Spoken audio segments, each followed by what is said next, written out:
Boys, today we're going to platinum an all-time classic, Mass Effect. And, well, the original dropped back in 2007.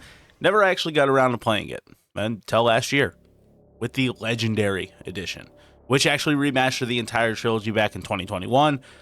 I bought the game then, just never got around to playing it. And I gotta say, BioWare delivered what many consider a masterpiece. And now it's time to go for that platinum. This first game alone is going to net us 35 trophies, and while it's the shortest in the trilogy, it is packed with awesome branching choices, unforgettable characters, and Kaidan. Now, I need a little bit of background for you before we get into this, just so I don't have to explain it later. Mass Effect is set in the 22nd century, where humanity stumbles upon ancient alien tech that allows them to travel faster than light. This discovery thrusts them into the wider galactic community, which is governed by the Citadel Council. It is a powerful alliance of the most influential alien species, and while the Council can do some stuff, when they need stuff done off the books, they send in elite specialists called the Spectres. These guys operate outside the law and answer to no one but the Council themselves, making them the ultimate problem solvers in the galaxy. Now, of course, first things first, we got to create our shepherd, and I let my Twitch chat decide, so we went with FemShep, which is just female shepherd. And I gotta say, we created an absolute looker, dude. Now, with our shepherd ready, we jumped into our first mission, Eden Prime. This is where we recruited our first two squad mates, Kaidan Alenko and Ashley Williams. This mission takes a dark turn when a Turian Spectre named Nihilus gets assassinated by another Spectre named Saren. Turns out, Saren's a traitor. Dude's working with the bad guys and controlling an army of synthetic machines called the Geth. And this mission ends with Shepard touching a Prothean beacon, which blasts this like cryptic nightmare version of whatever the hell is going to happen into her brain.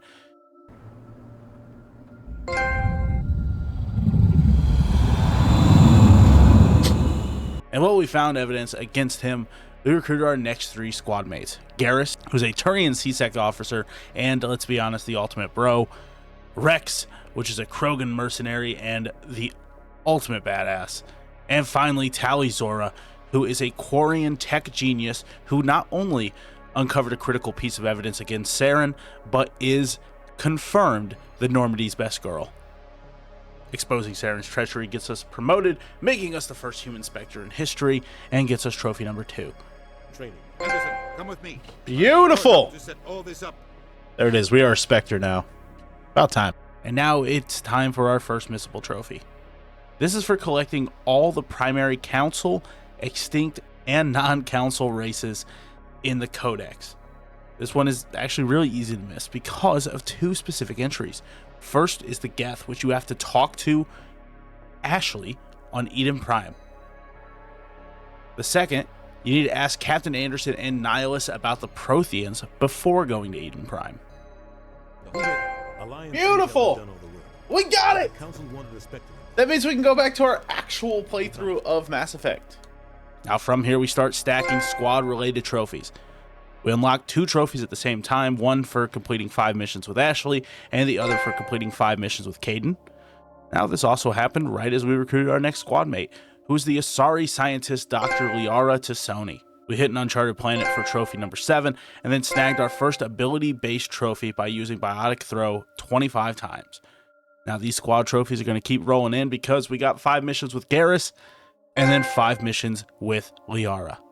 That one is for doing 5 with Liara? I feel like I'm having a stroke. Trophy 11 popped after we used Biotic Warp 25 times, and then we knocked out yet another simple exploration trophy by landing on 4 uncharted worlds. Next, it was time to grind out some squad mate trophies, completing 5 missions with Tali, and then 5 with Rex. Now keeping the exploration going, I also hit the milestone for landing on 8 uncharted worlds, and from there, I went back to grinding ability trophies. We unlocked 5 more for using each of these powers 25 times. Biotic Barrier, Sabotage, Biotic Lift, Overload, and Damping Field. Now, with those trophies out of the way, it's time to tackle the game's DLC, which is called Bring Down the Sky. The main point of the mission is you got to fight off a bunch of Batarians, which may or may not be foreshadowing for some things that come in the future. And after wrapping up this DLC, I took advantage of a glitch to quickly rack up 75% of the total Paragon points, which saved us a ton of time. Then I wrapped up this section by unlocking 2 more ability-related trophies for Biotic Stasis. Stasis is done. Beautiful. And Neural Shock. Oh, yes. I knocked out my next story trophy by completing the Novaria mission, where we investigated a secret research facility that lost contact with the outside world. Turns out they were experimenting on Rachni, which is a deadly insect type of race of aliens, and the mission ends with us killing Liara's mother, Matriarch Benezia, who had fallen under Saren's control. After defeating Benezia, we found the last surviving Rachni queen, which is a species long thought to be extinct. Now we got a choice here. We could wipe them out for good or let them live. I decided to let her live because I like seeing what happens in future games with more options. I feel like if you kill, that's less options. Next, I wrapped up our last 3 ability trophies, which is for hacking AI, using Singularity, and healing 50 times with Metagel. Then I earned the Completionist trophy for completing 50 main and side missions combined. That's just, I don't know if that's the exact number needed, but that's how many I had for it. Moving on, I completed the Pharos mission, where a colonist settlement had fallen under the control of a massive ancient plant creature called the Thorian, I don't know how to pronounce it. It's been a while since I've played this game. To free them, we had to kill the Thorian and deal with its massive mind-controlling ability. Then came Virmire, where 2 major things happened. First, managed to fuse an impossible situation with a boy Rex, ensuring his survival by doing his family armor mission early in the game. If I had not done this, I would have had to make a Renegade or Paragon choice. Otherwise, Ashley would have gunned him down on the spot. Then came the big sacrifice.